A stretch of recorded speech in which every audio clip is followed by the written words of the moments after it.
महानदीर उपर मुंडरे वर्षा प्रबल वर्षा पर हीराकूद जलभंडार खोली 22 गेट 2 दिन धरी महानदी बन्या आसवा पर अवबाहिकार नदी देखाई कराल रूप एबे पानी सामान्य कमी किंतु अनेक स्थान में जलबंदी अवस्था रही।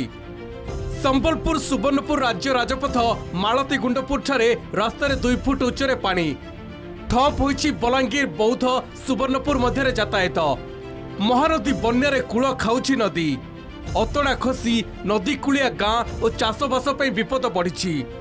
महानदी बन्या पर सालेपुर निश्चिंत कोइली ठारे महानदी लुणा और चित्रोत्पल आसी बन्या गुआली नासी मुहाण में प्राय 300 मीटर कूल खाई। मम्मा भरोसा माने कौन? पात्र इलेक्ट्रोनिक्स संपर्क एक भरोसार। लुणा नदी में जलस्तर बढ़ुथिबारु बड़ घाई हेबा आशंका करछन्ति लोके। बांकी ठारे महानदीर जलस्तर सामान्य ह्रास पाइछि किंतु एहार शाखा नदीर बन्या पानी रे बांकी और डंपड़ा अंचल रे जलबंदी सृष्टि होइछि। सोनपुर और संबलपुर के पूरा जुड़ुचे पूरा असुविधा होचे लोग मान को आइटा तली तुला एरिया है हमर इटा तली चला एरिया है हमर लोग मान को इतनी भी पानी घर के भी पसी जबार डर होचे जदी बेसी गेट खोल देला वाली नासी विपद अच्छी माने ए 20 रु 25टा पंचायत होची से माने समस्त भय भितर अछंती जेतु खाइची ए पर्यंत किछि प्रशासन आसिकिनी पदक्षेप नेई नाही। परिवारटा बांकी रु जाय आ हमर मुख्य एठी जो 6 पंचायत रे बहुत क्षतिग्रस्त होईची धान फसल सहित पनीपरिया नष्ट होईची मेरुदंड आम चाषी मानकर मेरुदंड भूली जाइछि। सेपटे महानदी जलबंटन नहीं ओडिशा और छत्तीसगढ़ मध्य होइतिबा आलोचना नहीं आरंभ होइछि राजनीति। जुलाई 30 तारिख में दिल्ली में केंद्र जलशक्ति मंत्री सीआर पाटिल अध्यक्षतार अनुष्ठित बैठक में आलोचना करथिले मुख्यमंत्री मोहन माझी और छत्तीसगढ़ मुख्यमंत्री विष्णुदेव साय। जल समस्यार समाधान पर सीडब्ल्यूसी अध्यक्षतार एक बैठक टीम गठन हेबो बोली दिल्ली फेरिबा परे कहिसेंति मोहन माझी।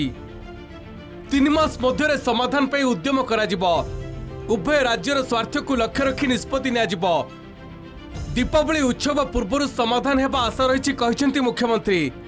दिल्ली में महानदी कथबार्ता प्रसंग में राज्य सरकार को 10 प्रश्न करछि बीजेडी। राज्यर स्वार्थ पर कौन आलोचना होइछि जणाइबाकू प्रेसमिट रे दाबी करछि। ओडिशार जल अधिकार सुरक्षित रहिछि कि छत्तीसगढ़ केउं प्रसंग में राजी होइछि सरकार को जणाइबाकू कहिछि बीजेडी।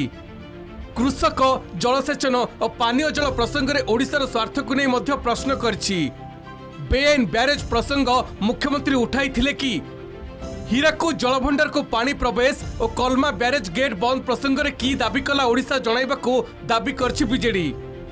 महानदी प्रसंग में ओडिशा स्वार्थ सह कौनसी बुझामणा सरकार न करबाकू कहिछि। केंद्र सरकार मध्यस्थतार जो आलोचना हम जो निष्कर्ष बाहर से उभय राज्यर स्वार्थ को रखिकी समाधान करिवार सूत्र बाहर करा जाऊ जे कौन सी राज्यर स्वार्थ को बड़ी दिया जीव नाही। आसंता दीपावली उत्सव बा पर्व निश्चित भाव में आम एक शुभंकर हम एवं 3 मास पर सीडब्ल्यूसी की आपण को तथ्य आधारित हो देइछंती एवं जो पानी रो यील्ड जो हिसाब रे टेक्निकल डाटा रे जो सिग्नेचर ओडिशा तरफ करा जाइछि सेगुडा काहे की पब्लिक डोमेन को दिया जाउनी डोमेन एक्सपर्ट को दिया जाई तार कार्यक्रम को दिया जाउनी।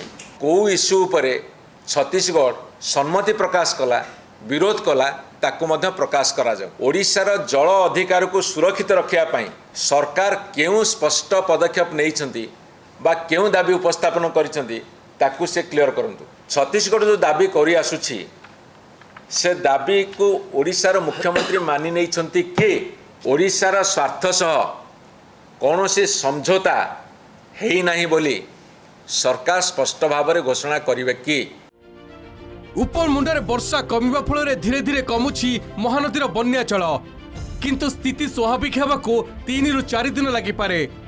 एभली समय महानदी और हीराकूद रे जल नियंत्रण बेस गुरुत्व बहन करुछि।